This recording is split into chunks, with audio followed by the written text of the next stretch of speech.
السلام علیکم ویورز آج ہم ایزیترومائسینس کے بارے میں بات کرنے والے ہیں۔ میرے پاس جو ایزیترومائسینس پڑی ہوئی ہے وہ ایزٹ کے نام سے پڑی ہوئی ہے، آپ کسی بھی برینڈ کا لے سکتے ہیں۔ جس طرح آپ سب لوگوں کو پتہ ہے کہ ایزیترومائسینس اگر گلا خراب ہو یعنی ٹانسل نکلے ہوئے ہوں گلے میں تو اس کے لیے یہ افیکٹو ہے، لیکن اس کے علاوہ یہ کن کن چیزوں میں زیادہ افیکٹو ہے، یہ اور کن کن چیزوں کے لیے استعمال ہوتی ہے وہ اس ویڈیو میں بتاؤں گا، اور ساتھ میں اس کا طریقہ استعمال بتاؤں گا کہ کب کس طرح آپ لوگوں نے استعمال کرنا ہے۔ تو ویورز آگے بڑھنے سے پہلے آپ لوگوں سے ایک ریکویسٹ ہے، اگر آپ لوگوں نے ابھی تک چینل کو سبسکرائب نہیں کیا ہے تو پلیز سبسکرائب کرو، ساتھ ہی بیل کے آئیکن کو بھی دبائیں تاکہ آنے والی نئی ویڈیو کی نوٹیفیکیشن آپ لوگوں تک بر وقت پہنچتی رہے۔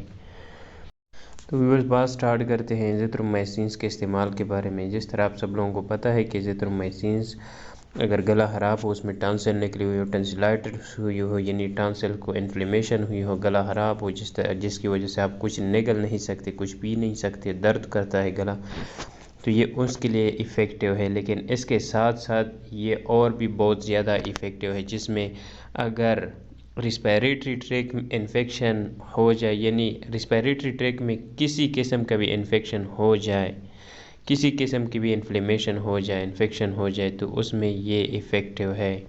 ریسپیریٹری ٹریک میں کون کون سے انفیکشن ہو سکتے ہیں؟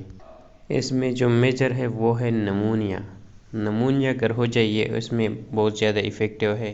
اس کے علاوہ اگر ٹائیفائڈ ہو جائے تو اس میں بھی یہ بہت زیادہ افیکٹو ہے۔ اس کے علاوہ اگر آپ لوگوں کو کھانسی ہو جائے، کھانسی وہ والی کھانسی جو نان سٹاپ ہوتی ہے، جسے بیولوجیکل زبان میں یعنی میڈیکل ٹرمز میں اس کو پرٹاسس کہتے ہیں، جو ایک بار لگ جائے تو 4-5 منٹ تک وہ تو رکنے کا نام ہی نہیں لیتی، مسلسل کھانستے رہتا ہے بندہ، تو اس کھانسی کو پرٹاسس کہتے ہیں۔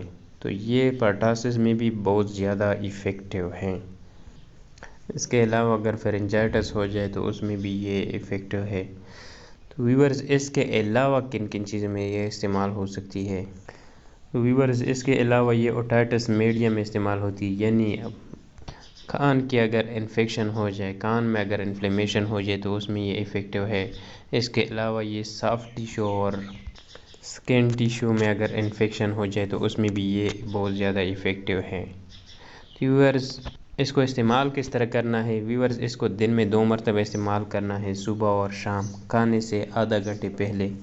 کھانے سے پہلے آپ لوگوں نے اس کو استعمال کرنا ہے، نہار منہ تقریباً آدھا گھنٹہ، کم از کم آدھا گھنٹہ ہو، اگر اس سے زیادہ بھی کر سکتے ہو یعنی 1 گھنٹہ بھی اگر کر سکتے ہو تو 1 گھنٹہ پہلے بھی استعمال کر لو، دن میں 2 ٹائم یعنی صبح بھی اور شام بھی۔